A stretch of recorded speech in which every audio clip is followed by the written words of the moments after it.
اللہ حلاف مہین، اے نبی زیادہ قسمیں اٹھانے والے اور اخلاقی لحاظ سے جو پست آدمی ہوتا ہے اس کو بھی فالو مت کریں. اب یہاں اللہ نے ان لوگوں کی کچھ صفات بیان کی ہیں جو معاشرے میں قابل تقلید نہیں ہوتے، تو وہ میں جلدی سے ان کی صفات کو ہائی لائٹ کر دیتا ہوں.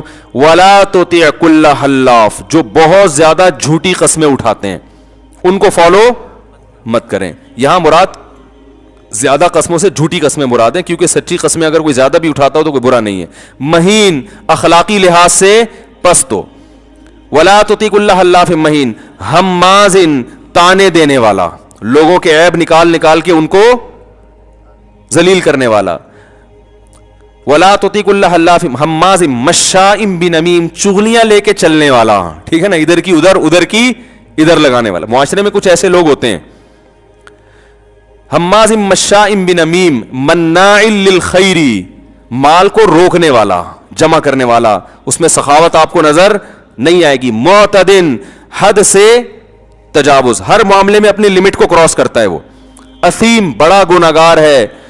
معتدٍ اثیم. عتلٍ، اخلاقی لحاظ سے زبان کا بھی سخت ہے. اس کی میں بھی تفسیر کروں گا، اس کا مطلب کیا ہے انشاءاللہ بتاؤں گا. عتلٍ بعد ذلك زنیم، ایسے خاندانوں کی طرف اپنے آپ کو منسوب کرتا ہے جن خاندانوں کا وہ ہے نہیں، یعنی اپنے آپ کو اپنی نسبت ایسی صفات کی طرف کرے گا جو صفات اس کے اندر ہے نہیں. ایک تو صفات نہیں ہے یہ برائی، دوسرا نہیں ہے تو اعتراف کرو بھائی نہیں ہے، دعوے ایسے کرے گا جیسے اس کے اندر وہ صفات موجود ہیں.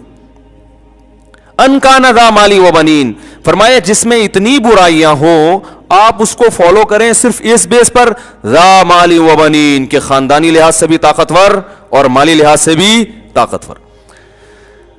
اس کی تفسیر انشاءاللہ میں اگلے ہفتے بیان کروں گا اس آیت کا مفہوم کیا ہے. لیکن اس آیت کا جو خلاصہ ہے وہ یہ ہے کہ آج اس آیت سے پتہ چلتا ہے کہ آج ہم کسی کو فالو کرنے میں اس کی اچھی صفات کو نہیں دیکھتے، صرف اس کی دولت اور اس کی جاہ اور اثر کو دیکھتے ہیں.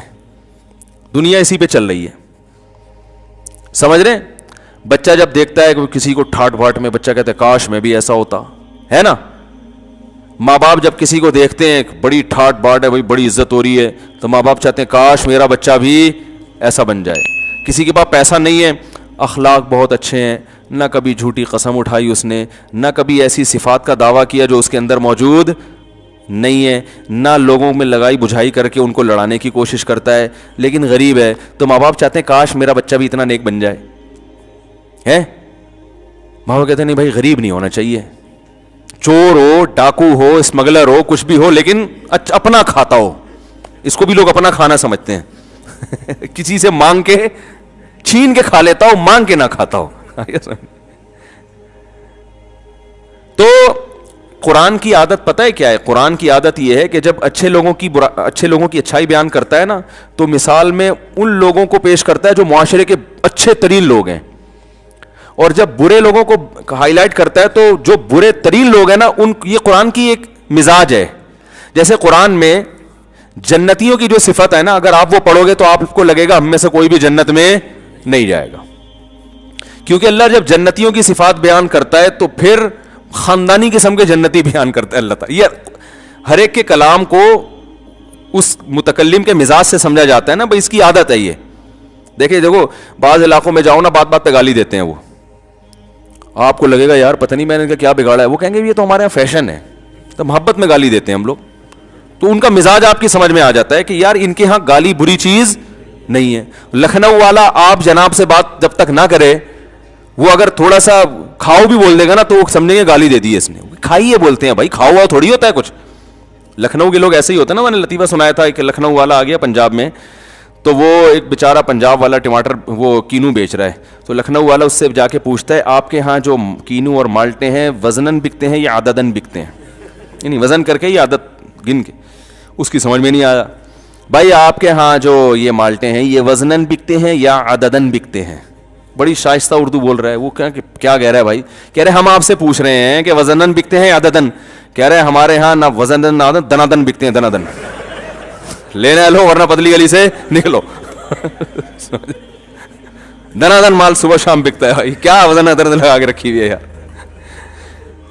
تو ہر ایک کے مزاج کو سمجھ کے اس کے کلام کا مطلب نکالا جاتا ہے. تو قرآن مجید کا مزاج یہ ہے کہ اللہ جب جنتیوں کی صفت بیان کرتا ہے تو اچھے لوگ جنت میں جائیں گے نا, تو اچھے لوگوں کی وہ صفات بیان کرے گا جو بہت ہی اچھے لوگوں میں صفات ہوتی ہیں.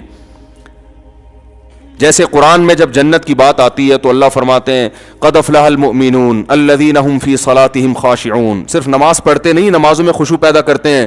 ہم عن اللغو معرضون, فضول لغویات سے ہمیشہ بچتے ہیں. وَإِذَا مَرُّوا بِاللَّغْوِ مَرُّوا كِرَامًا, جب لغو لغو دیکھتے ہیں نا لغویات, عزت کے ساتھ گزر جاتے ہیں, ایسے جیسے ان کے کان پہ کچھ محسوس ہی نہیں کیا انہوں نے, ایسے برائی کو دیکھ کے نا ایسے گزر جاتے ہیں, ذرا بھی دلچسپی نہیں لیتے, بری چیزوں سے ان کو کوئی دلچسپی ہے ہی نہیں. والذین هم للزکاة فاعلون, زکاتیں دیتے ہیں. یطعمون الطعام علی حبہ مسکینا ویتیما واسیرا, اللہ کی محبت میں یتیموں کو کھلاتے رہتے ہیں. یہ نہیں کہ ایک دفعہ کھلا دیا, ابا نے کہا تھا جی میرے مرنے کے بعد بیٹا ایک دفعہ تو کم از کم کھلا دینا, ٹھیک ہے نا. ان کی عادت, ان کو کھلانے میں مزہ آتا ہے. مسکین کو بھی, یتیم کو بھی, قیدیوں کو بھی کھلاتے رہتے ہیں. انما نطعمکم لوجہ اللہ, اور کھلانے میں اخلاص ان کا اتنا ہے, اخلاص ایسا ہے کہ جب کھلا رہے ہوتے ہیں ان کو ڈر ہوتا ہے کہ یہ غریب شکریہ ادا کر کے ثواب ضائع نہ کر دے, کیونکہ شکریہ بھی ایک قسم کا بدلہ ہے نا. تو کہتے ہیں کہ انما نطعمکم لوجہ اللہ, دیکھو ہم تمہارے فائدے کے لیے نہیں کھلا رہے, ہم تو اللہ کو خوش کرنے کے لیے کھلا رہے ہیں. لا نرید منکم جزاء ولا شکورا, ہمیں اس کا بدلہ نہیں چاہیے, شکریہ بھی نہیں چاہیے, تھینک یو نہیں بولنا, صحیح ہے نا. احسان نہیں کر رہے, اللہ کا دیا ہوا تم پہ کھلا رہے ہیں. پھر غریب پوچھتا ہے بھائی اتنا ہم پر احسان کیوں کر رہے ہو؟ بھائی وہ اس لیے کر رہے ہیں کہ آج تم ٹینشن میں ہو, ہم تمہاری ٹینشن دور کر رہے ہیں, کل میدان حشر میں ہم ٹینشن میں ہو سکتے ہیں, تو ہم اللہ کو تمہارا حوالہ دے سکتے ہیں. انا نخاف من ربنا یوما عبوسا قمطریرا, ایک دن ایسا آنے والا ہے جس پہ پیشانیوں پہ سلوٹیں پڑ جائیں گی, ایسا سورج سوا نیزے پر ہوگا, گرمی کا عالم ہوگا. تو ہم اللہ سے کہیں گے اللہ مخلوق کی بھوک ہم نے دنیا میں ختم کی, آج تو ہماری ٹینشن دور کر دے. تو ہمیں امید ہے کہ اللہ کو تمہارا وسیلہ پیش کر کے, تمہارا واسطہ دے کر کے یہ عذاب ہم سے ٹل سکے گا.